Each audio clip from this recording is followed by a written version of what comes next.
Good morning once again, Your Excellencies. Your Excellencies, ladies and gentlemen, and welcome to the World Government Summit, and in particular to today's event, SDGs in Action. I'm Ramia Faraj, and I'll be spending the day with you again, and I'm so happy to see many familiar faces from last year and to continue this very important conversation about SDGs.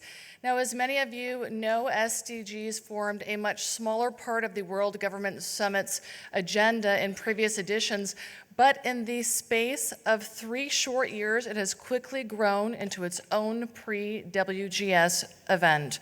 This is really a testament to the global recognition that SDGs have received. The inaugural SDGs in Action event focused on the role of monitoring and reporting and financing and implementing SDGs. Last year's event discussed the role of science, technology, and innovation in achieving SDGs. And this brings us to this year's edition, where we're focusing on how partnerships can support innovation for the future of the SDGs, for our common future. We have a packed agenda. It's a compelling program, a solution-oriented program.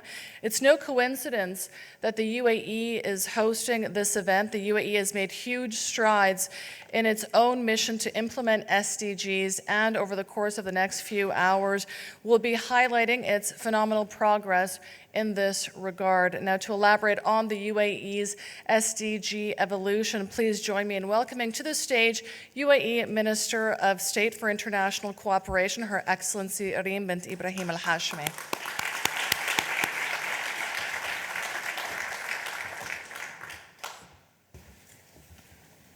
بسم الله الرحمن الرحيم. أصحاب المعالي والسعادة، السيدات والسادة، السلام عليكم ورحمة الله وبركاته. عامان انقضيا على مصادقة المجتمع العالمي على أهداف التنمية المستدامة منذ سبتمبر 2015، وبالنظر إلى سرعة إيقاع خطى المحادثات التي عقدت للبحث في الكيفية التي من خلالها يمكن تحويل هذه الأهداف إلى حقيقة واقعة، من الواضح أن دول العالم ملتزمة بتحقيق الرؤية التشاركية لمستقبل مشترك قوامه أهداف التنمية المستدامة. وبرز هذا المستوى من الالتزام جلياً بالنظر إلى تزايد عدد الدول الأعضاء التي تشارك في المراجعات الوطنية التطوعية في المنتدى السياسي الرفيع المستوى الذي يعقد في يوليو في نيويورك، حيث ارتفع عدد المشاركات من 23 دولة في عام 2016 إلى ما يزيد عن 40 دولة في 2017، وإن شاء الله ستكون دولة الإمارات من ضمن الدول التي ستشارك في يوليو 2018.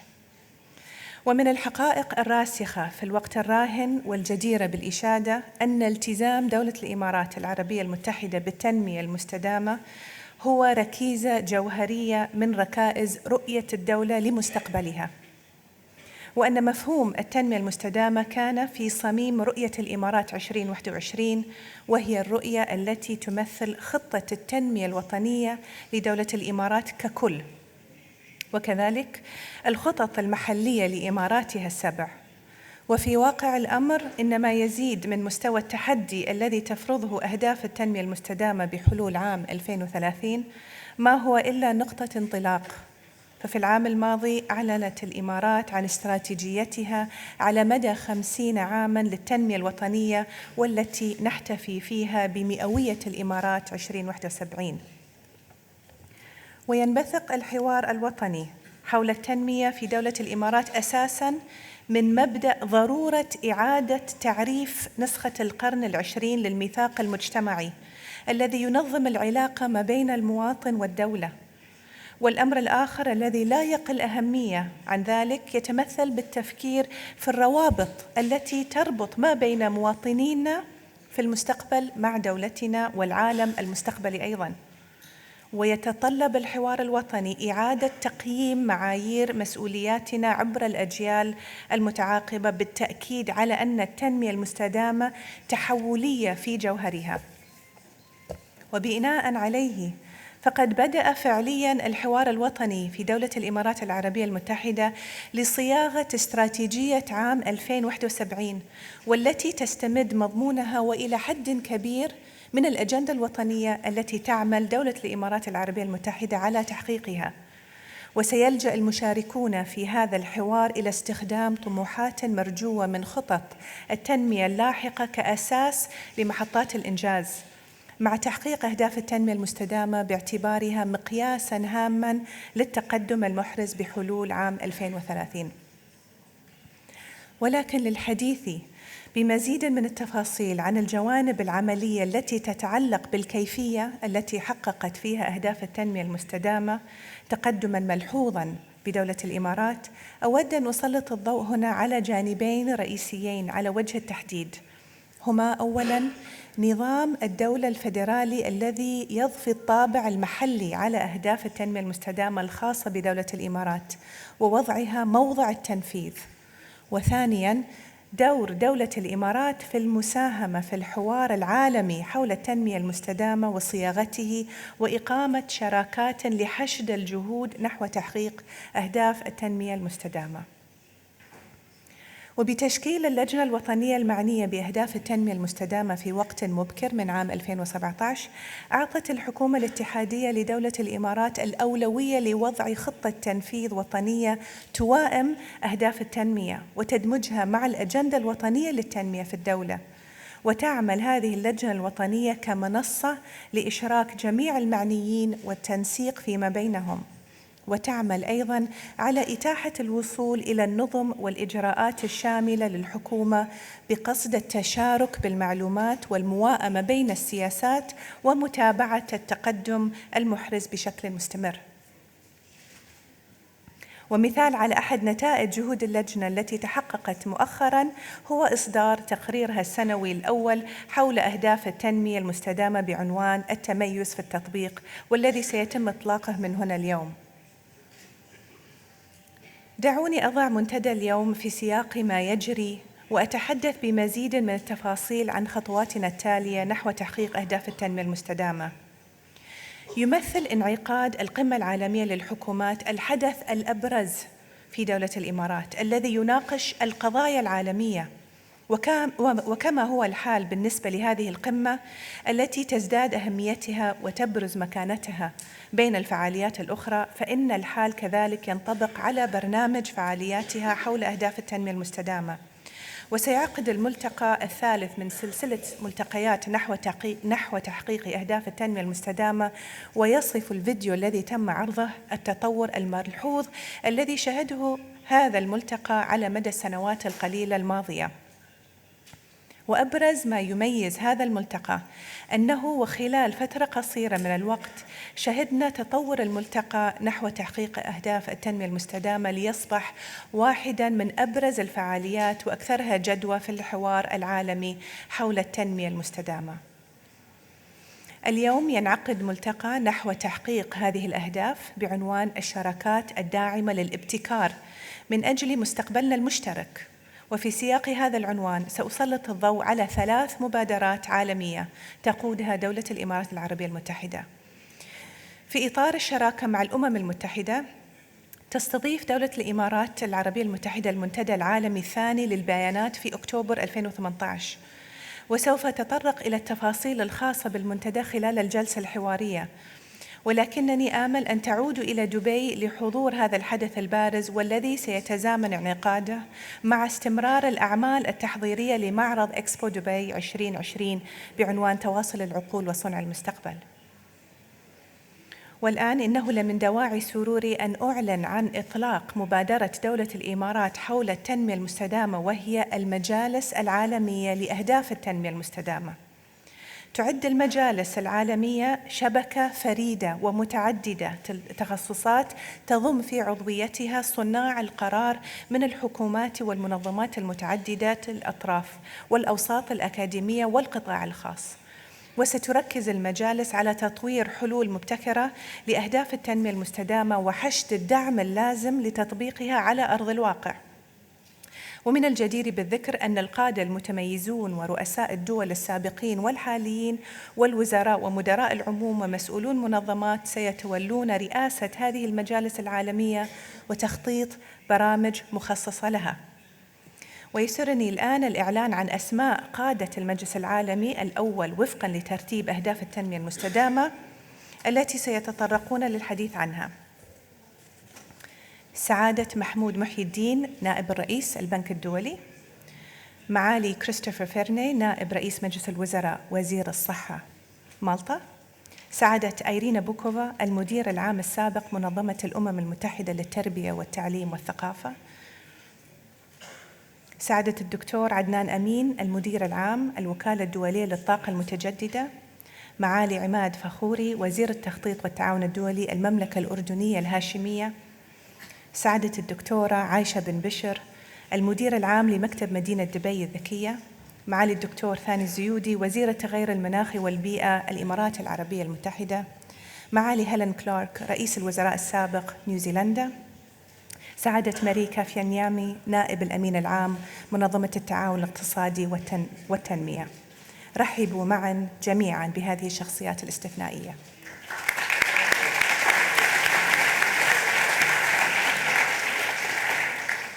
قادة المجلس، أصحاب المعالي والسعادة، لا شك أننا سنستفيد كثيراً من قيادتكم لهذه المجالس، ونتطلع إلى أن نشهد النتائج الاستثنائية خلال العامين المقبلين لحوار المجلس وجهوده المبذولة. وتوجه بالشكر الجزيل إلى مقام صاحب السمو الشيخ عبد الله بن زايد آل نهيان وزير الخارجية والتعاون الدولي على دعمه اللامحدود لهذا الملف. كما أتوجه لجميع الحضور بالقول مرحبا بكم وبعودتكم مجددا إلى دولة الإمارات، إلى دبي، إلى القمة العالمية للحكومات وملتقى نحو تحقيق التنمية المستدامة. وشكرا.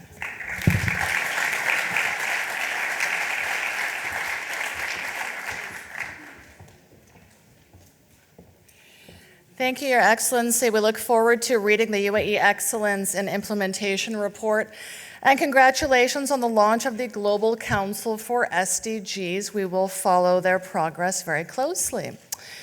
Now we will commence our first panel entitled On the Way to 2020. I'd like to invite to the stage the Secretary General of the OECD, Mr. Angel Gurria.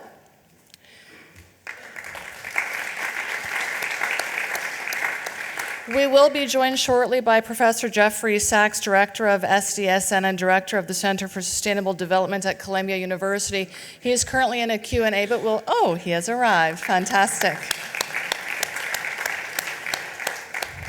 And this will be moderated by Mr. John Defterios of CNN.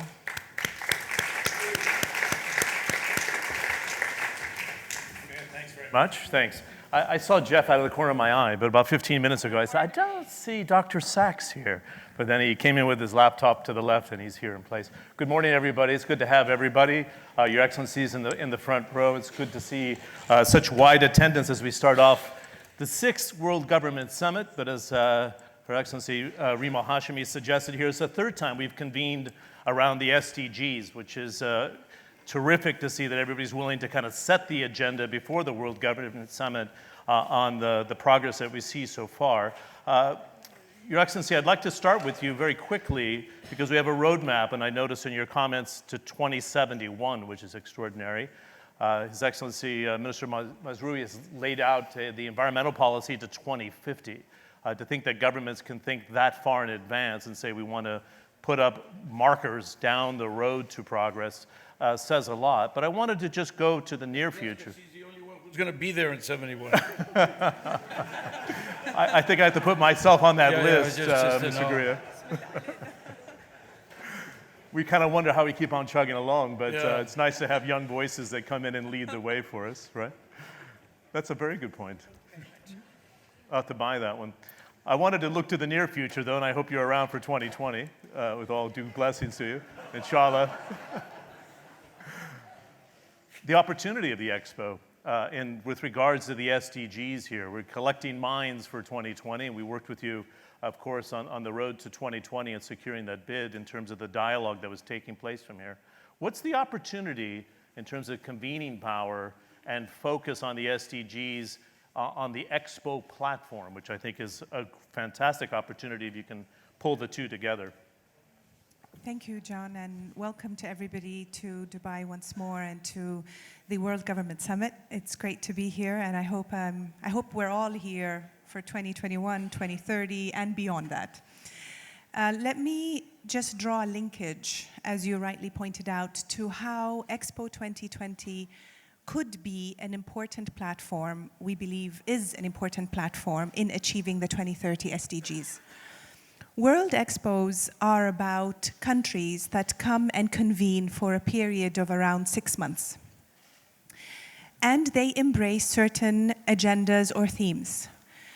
If we link those agendas and themes to a global framework that already exists, which is the SDG, then we can increase, as His Excellency Angel Murias and I discussed earlier this morning, the prospects for cross-pollination and cross-fertilization between countries across the board. If we include more research, innovation, and technology, all of a sudden, Kenya is more aware of what Iceland's doing. Switzerland is more aware of innovative technologies that happen in Swaziland. These linkages don't necessarily happen casually.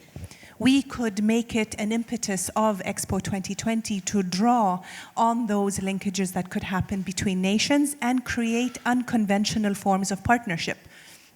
We believe very strongly in a world where everybody gets together and globalization, and my smartphone is in my bag, so I'm nervous because it's always around me. But that smartphone links everybody together very easily and very quickly. But still, there are a lot of people, a lot of communities that are not linked. If Expo can bring them on board to be not only part of a conversation, but part of creating tangible, measurable, granular results, then I think we would have done something pretty miraculous. That is the narrative that we have adopted in Expo. And there have been many countries that have been very excited about using Expo as a platform to advance these goals. Okay, very good. Just for a ton of time management here, we started a little bit later, so we'll take it to 11, if that's good for you. And I want to allow 10 minutes at the end for a Q&A, and I understand we only have one microphone. So I'm just going to ask now that the usher from the PMO's office has the microphone and puts their hands up so we don't lose time in the process. I also, Your Excellency, you brought up the 9 different people that are in the audience here that are on the global councils.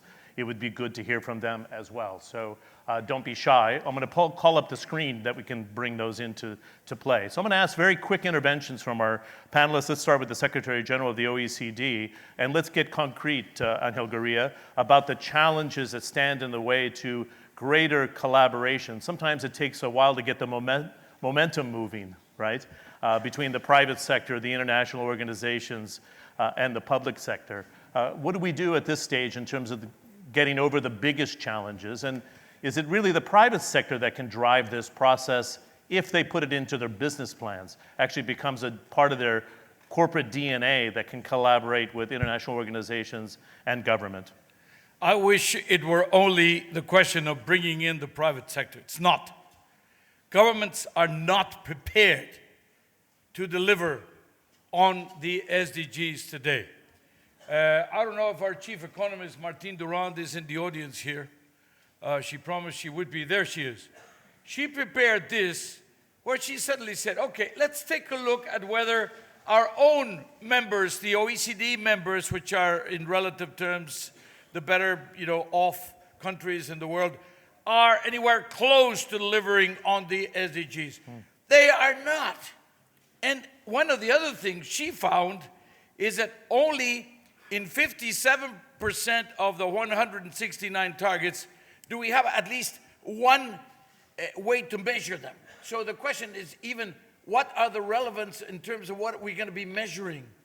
We're probably going to be finding out that there are a number of those targets were put in there for political reasons, but maybe are not as important in terms of, not all the targets and all the goals have the same relative importance for the future of the world. So we went in a survey of planning and coordinating the implementation of the SDGs. This was a big first meeting supported by Sweden. Well, the centers of government, we found out this is not happening at the level of the centers of government. We need a lot to do and to centralize the process. They're all over the place. Each ministry in each country is doing their own thing. And then on getting governments organized to deliver on the Sustainable Development Goals, again, we found out we're at this stage in very initial moments. So this is a bit alarming because 2 years ago, as Minister Al-Hashimi would say to you, we had a debate with Dr. Mohideen, who's in the audience as well from the World Bank, and we were still talking about data collection and how a government gathers the data and then feeds it through. So we're suggesting in the last 2 years, John, the greatest thing, the SDGs are a fantastic, powerful development of mankind. 2015 was a year to celebrate multilateralism. And then what's happening is now it's about implementation, implementation, implementation, as we like to say at the OECD, not necessarily in that order, okay? So the question now is to do specific things that will help. Like the statisticians have to roll up their sleeves and get to work. The people who are generating the different elements, in order to know, we need to develop a GPS to know where we are. But in the GPS, you also say, okay, I am here, and I want to go there. What is the best way, okay? This is what we also have to do. Because now we are facing the institutional limitations, the statistical limitations, the political will constraints that there are, and in many cases, the resources, because you can have the best political will, but not the resources. And also to organize the way in which we can support from the most developed countries to the least developed countries so that they can promote their own delivery of the at the national level of the SDGs. And you know, with Jeff, for example, with the SDN of the United Nations, we are working on this initiative to help national SDG implementations. We like to say, I finish with this now, we like to say that in the OECD we aspire to get Oscars on a number of things, you know, like education or health or taxes or whatever. When it comes to the SDGs, we aspire to get the best supporting cast. That means support the United Nations, because they have the leadership and we are trying to support them. But then with the United Nations and with the help perhaps of other countries, i.e. the UAE, for example, in order to help the developing countries to deliver on these goals. And Alenka, could you please just stand up? This is the Minister of Planning of Slovenia, and I'm asking her to stand up so that you can put a face to the concept of one national development plan already approved by the Parliament of Slovenia, which is all built around the SDGs. The SDGs are the center. Slovakia now has shown that it's very intrigued, very interested, and they also want to go along these lines. So this is, the SDGs are getting real.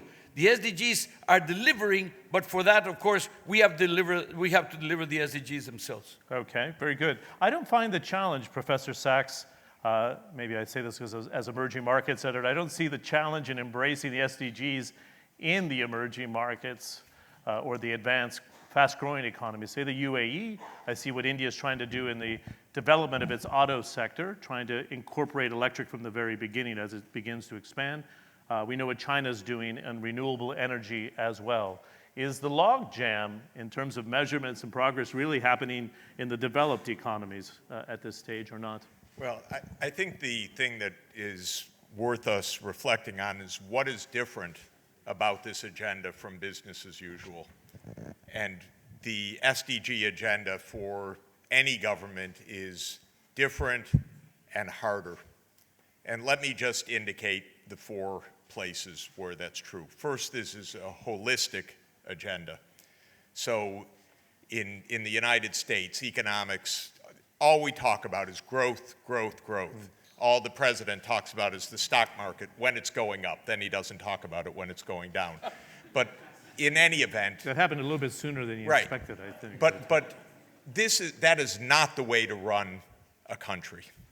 And the SDG agenda is economic, social, and environmental. And it's not, we're going to burn as much oil and gas as we can because that's going to make the GDP grow. It is that you respect the climate issues together with the economic issues, together with the social issues. That's number one. Number two is longer term.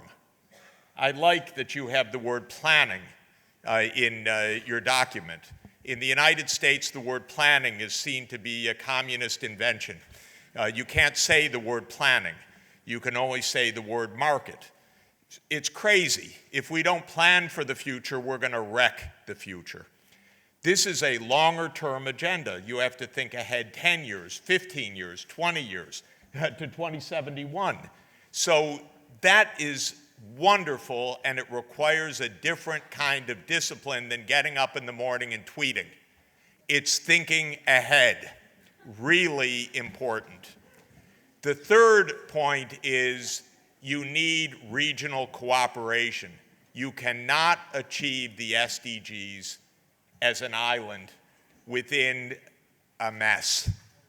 You cannot achieve the SDGs by building a wall with your neighbor. That's crazy. You build the bridges with your neighbors.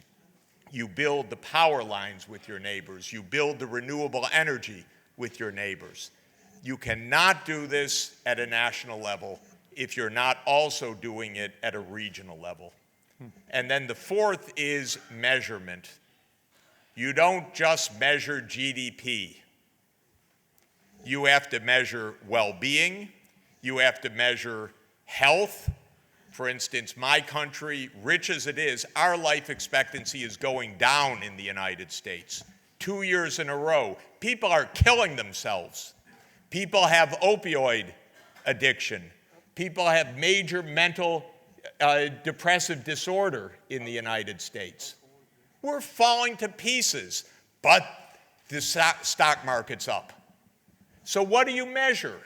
Do you measure well-being, or do you measure some fictitious indicator which doesn't mean anything for the well-being of the society? So the SDGs is a measurement issue, so you know what you're heading towards, because if you're heading towards the wrong thing, you'll go over the cliff very fast. And that's what we're doing. So please, holistic, longer term, regional, and measurement, then we're going to get somewhere. How many governments are doing this? Some dozens have this. The United States, 0 right now. We're not doing it. Some developed countries, Slovenia, wonderful. Sweden, wonderful. Some others, no. So I wouldn't make a rule that it's only this group or that group, but it is not the normal way of running government right now. Normal way of running government is wealth, power, war. But that's the SDG agenda is the opposite. It's peace, it's cooperation, it's well-being. So it requires a mindset change. By the way, we had better do it if we want to survive to 2071. Very quickly on that, because of the position the U.S. has taken on climate change in the Paris Accord, it seems that China's quite happy to fill that void with President Xi and his strategy. We just had the World Future Energy Summit and the Arena Assembly in Abu Dhabi. It's crystal clear that this is part of their economic agenda, and they don't see it as a threat but an opportunity. Very quickly, and I'm going to bring in the minister as well, Jeff. Look, by the time we get to 2020, I don't know if Trump will be there, but the United States will still be in the Paris Climate Agreement because we're going to fight every single day that the lobbies do not win this battle. This is nothing other than greed and corruption in the United States because the big oil interests are saying get out, and we're saying we're staying in. You don't kill us in the future. And this is a fight. This is not a done deal. Just because the president says something, it doesn't make it true. In fact, these days it makes it false. So we're in a bit of a fight. And we're going to stay in the climate agreement. We're not going to be the only one country out of 193. The whole world has agreed on this because my grandchildren's future depends on it, and your children's future depends on it, and we're not going to let it get wrecked by a few companies that have it in their mind that they're going to eke out a few more years of polluting our planet. And so that's really the story of this thing. Don't listen to what they say, because it's not going to happen that way. Okay, Minister Al-Hashimi, you wanted to focus on collaboration here. You mentioned it in your opening remarks. Let's take India, the UAE, as an example. I know India is part of your portfolio. And as Angel Gurria was talking, I thought that makes sense. But when I was with the Indians in Sweden, and they looked at collaboration with the technology from Sweden going to India, the Swedes were saying to me on the sideline, how could we ever collaborate with such a big, populated economy? And I said, well, look at the UAE example. To Jeff's point, you should collaborate with your neighbors, but let's look at it with relation to the SDGs. What's the potential here between the UAE and India? It's incredible, and it goes beyond simply a bilateral relationship, but we're exploring trilateral cooperation as well.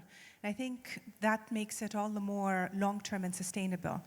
In almost every conversation I have with any representative of government from around the world, the SDGs factor in. Because we cannot imagine what we would need to do for the future if we're not using the SDGs as the framework of that future. And this is not sort of soft stuff. This is not about, although the soft stuff I've learned is far more powerful than the quote hard stuff, but this is about renewable energy, job creation, entrepreneurship, capacity building and vocational training, employment, which is one of the greatest threats of the emerging economies. All of these considerations, if taken in a vacuum of what is happening in the next 15 years, less in the next 13 years, we're not going to make it. And we realize the dangerous implication of what would happen if we don't make it. With Peter Thompson last year, the former PGA, we spoke about what would this world look like if we don't meet these goals. These goals, they're not just fancy words when we talk about ending poverty. Jeff, you wrote that book. I was still a student. I'm not talking about how my age, but I was a student when you wrote that book, The End of Poverty. And it threw a bomb, if you will, in academic circles.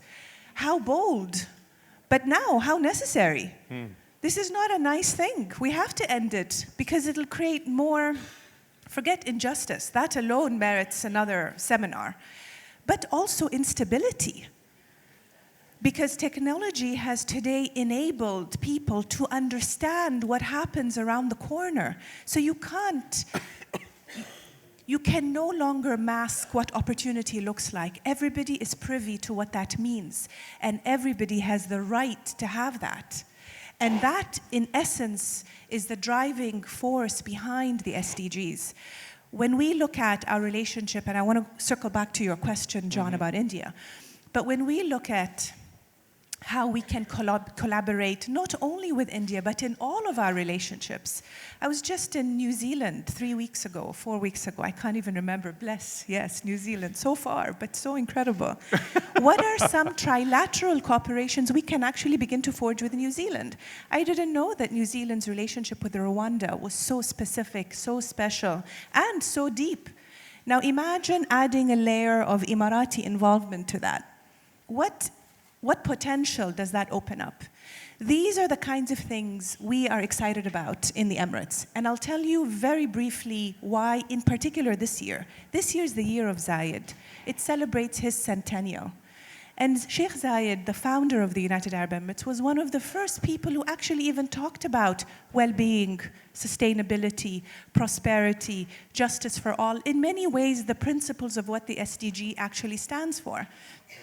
And so trying to promote an SDG angle in every bilateral that we have could be a responsibility of other governments as well. Because it's no longer just me and you in the room. It's what happens around us too. And I'd even push a little bit with Angel and say it's not even about your region, because your region is just a geography. Right now it's global. Any implication has global ramifications right now. And so we have to think in those levels because that is the world of the 21st century and certainly the world of 2071. Great. Dr. Gurria, thanks. Excellent. Bring your microphone around it. I think it's a question for the both of you, and then I'm going to take questions from the floor. The threat, I mean, we're at an incredible window of disruption right now with artificial intelligence, which is a central theme at the World Government Summit in 2018. And you can read a whole range of estimates, but one I read last night was the McKinsey Global Institute suggesting perhaps 400 million jobs between now and 2030, most of those in the developed world. But instead of looking at the SDGs as a threat, why don't we look at them as an opportunity for job creation, green technologies as an opportunity as opposed to a threat? But and Reem mentioned it during her comments here, I think it's important. This is a window of dislocation, but why don't we embrace it in the right way? Can you get that message through the, 30 most wealthy developed economies in your group? Oh, it's not just a problem of the 35 members of the OECD plus 5 or 6 more working their way towards full membership, and 6 more, including Brazil, Argentina, Peru, Romania, and some others who have asked for membership lately. But the question is not just the members of the OECD. This is a worldwide problem. The question, how do you make digital, how do you make technology, how do you make computers, how do you make the progress work for development, for the job creation, for better education, for better health, for better taxation, etc., rather than to threaten, in particular, the workforce. And the problem, of course, is skilling, upskilling, reskilling to a very great extent. Now, you cannot turn every single miner or who is going to, we close a coal mine, and then you cannot turn that into a computer maven. You need this skilling, upskilling, reskilling, but you also need support systems, social support systems. That means resources, money, in order to help with the transition. But the transition has to happen. We have calculated that about 9% of the workforce, as you mentioned, in the most developed countries, may be at stake of being substituted by technology. But there's another 25 to 30% of the workforce that may suffer very great disruption because of technology. So they may end up being either underqualified or overqualified, and therefore feeling extremely, extremely uncomfortable, and then stress, and then mental problems, etc. In the quality of work, the future of work is where there's at stake. And then there's a question of some of the things that we have learned from the process, from the experience already since we launched in 2015. Now, first of all, there has to be a clear mandate about the SDGs. It has to be a priority for governments, and that's developed, as Jeffrey said, this is a mandate, for the first time, this is a mandate for developing countries, but also for developed countries alike. And there is a reinforcing, mutually reinforcing capacity of both. So the political mandate, crucial. Everybody in the government needs to know that this is a priority agenda. Second, there has to be a political culture here. And that means in society, in international organizations, but also in domestic government, but also in NGOs, but also in business, but also in the trade unions, etc. There has to be this political culture about the importance of this. Then let me speak as a former Minister of Finance. It is crucial that ministers of finance are involved. And that is because this is about the allocation of resources. And when you do your budget, if a priority is not expressed in the budget, it's not really a priority, okay? So please, let's get them involved, for cooperation, for environment, whatever, the Minister of Finance has to be involved directly, or the center of government, meaning the leader with a unit just next door to it, has to be giving the very clear signals, including to budgetary priorities. I don't think that's an issue in the UAE at this stage. I don't think so. And then there is Minister of Economy is right in front. So another question. Yes, he's feeling on the spot now, But then the other question is his 15th year in the cabinet. I think he's okay. Yeah. National, regional, state, when there are states, cities, local. The whole question of the coordination. Now, again, maybe you have great homogeneity in a place like the Emirates. It's not always the case. No. When you have different governors who have from different political parties, when you have mayors from different political parties or different persuasions and different convictions, how do you align them into one single discipline, which are the SDGs, in order to go forward? So that is another one of the lessons we have learned that are critical for the success. Great. Let me bring in Jeff here, and then I'm going to take the questions from the floor. Minister Al-Hashim, it's almost 11. Are you okay for 5-10 minutes from the floor? You're good. Jeff, the threat versus the opportunity. I'm sure you've done some modeling to look at what green technologies can do. I was looking at some of the different SDGs, for example, when it comes to food production. Responsible consumption of production, SDG 12. It's a fantastic opportunity, right? Life below water, the plastic pollution that needs to be dealt with. Now it's finally come into our consciousness what's taking place. But it should create a phenomenal opportunity if we harness that energy and apply it to the SDGs, not? Yeah, your observation about artificial intelligence, and thanks for featuring that as so central for this year's World Government Summit, because it's really important, has led to two very different visions. One is a utopian vision that all the new technologies can provide better healthcare, better education, better government services, and so forth. And the other, sometimes called a dystopian vision, is that there'll be no jobs, there'll be mass unemployment, and so on. Conceptually, theoretically, both are possible. You actually cannot say that that's naive, it's got to go this way or that way. From a logical point of view, the favorable outcome is very real.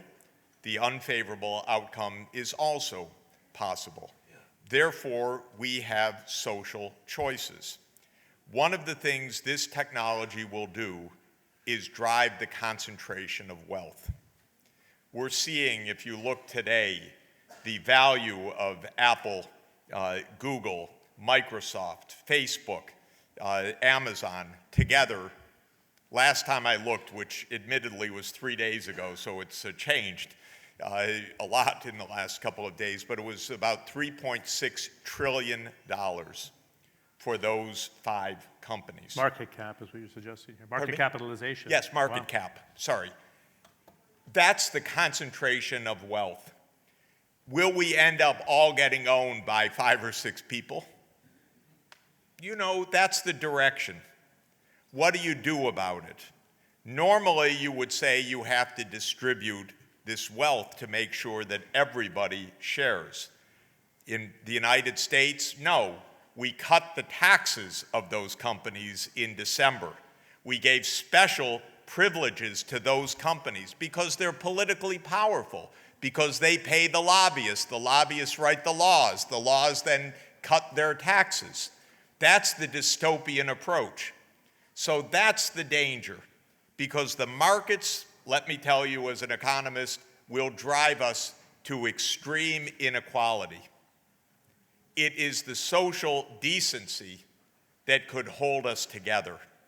But if you fall into the trap where money drives politics and politics produces more money for those who have it, which is the United States cycle right now, we don't get out of this intact.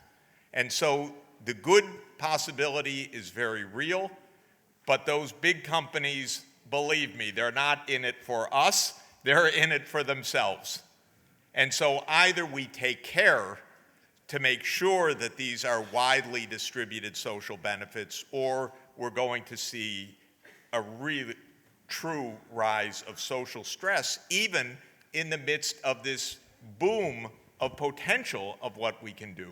Because there's no doubt that these technologies can make us better off, can give us more health, can give us more education, can give us more leisure time.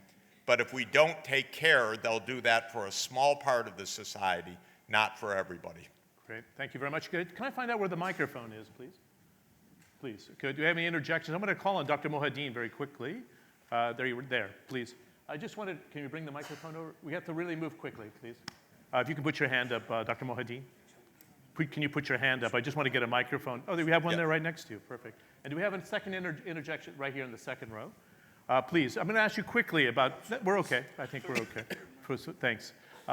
Very quickly, I'm going to ask for a minute interventions. What progress have we made in the last 2 years?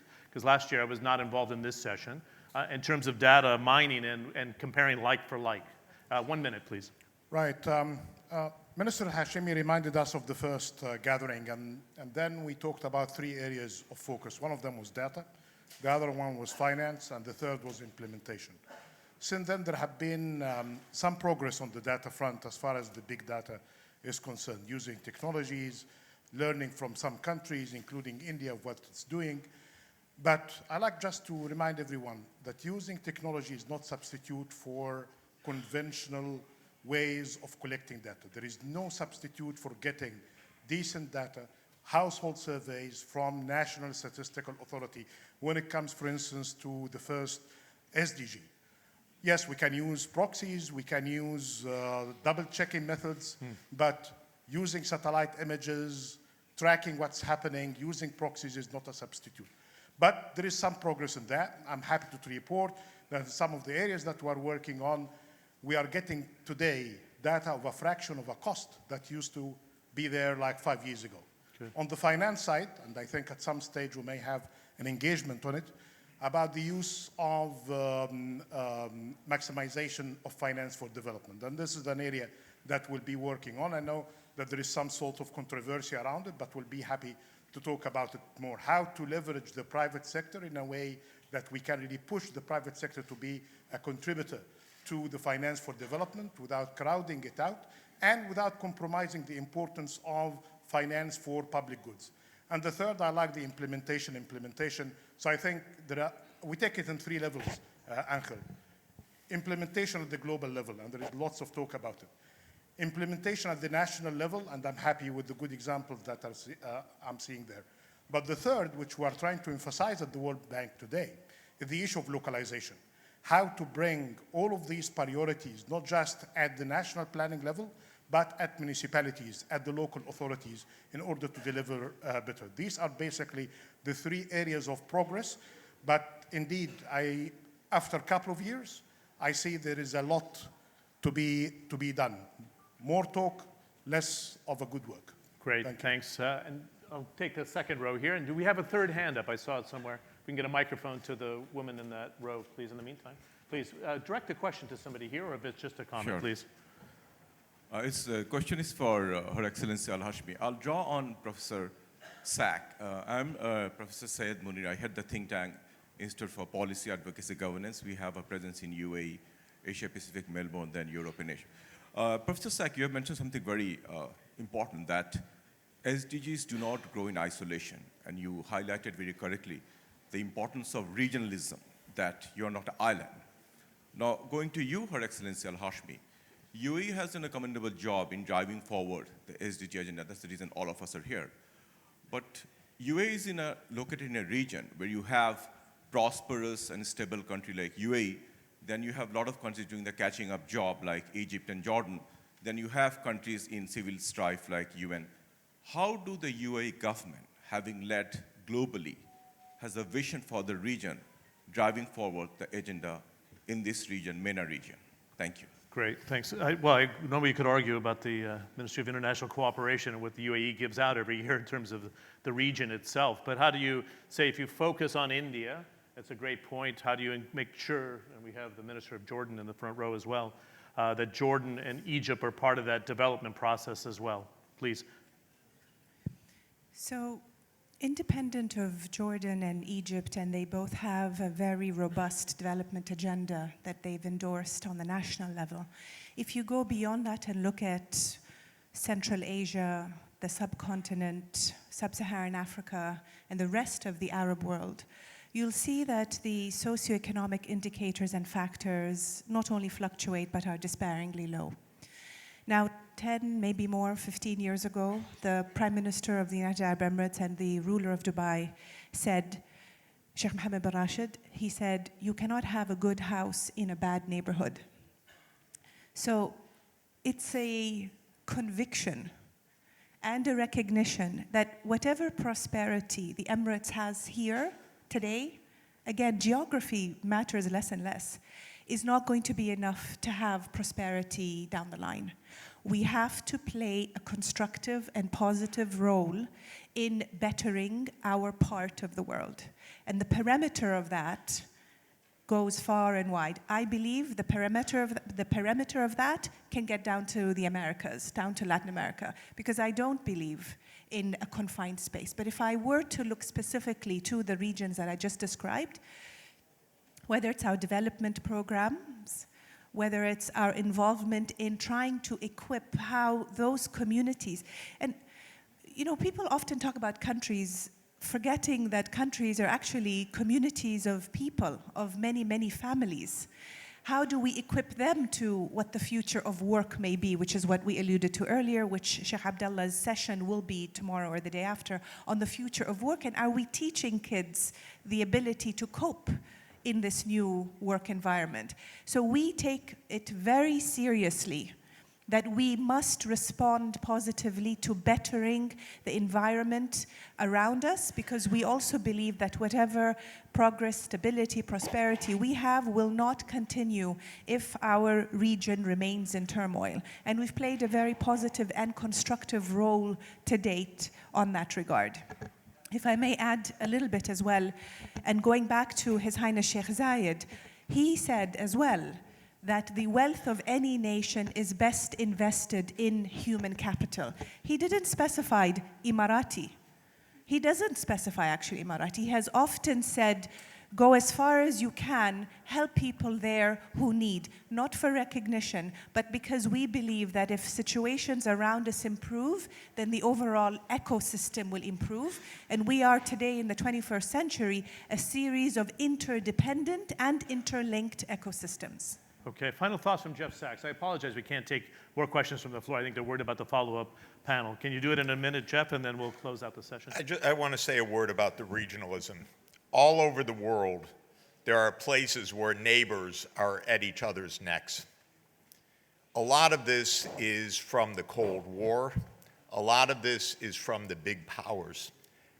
Remember, divide and conquer was a conscious strategy of the British Empire.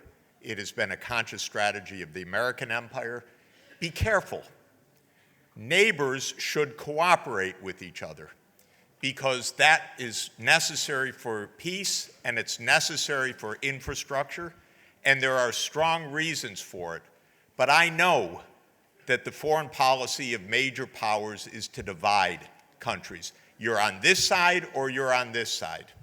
And please don't let yourselves be divided by the big powers, because you have important stakes in peace within the region. I think of India and Pakistan, for example.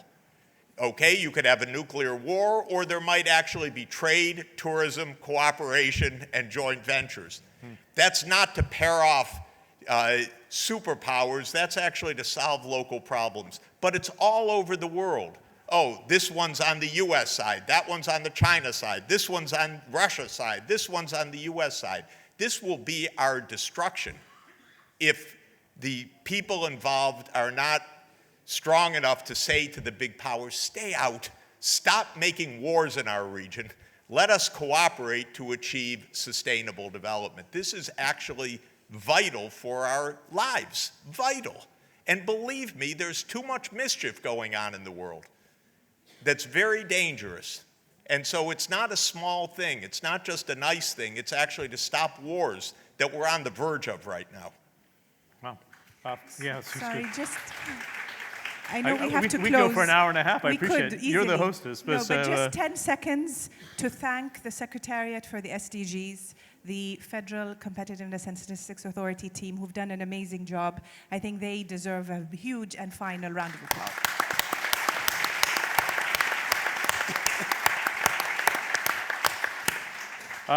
This is where the work begins, right? So this is where it goes out into action. Nice round of applause for the panelists as well. Appreciate it.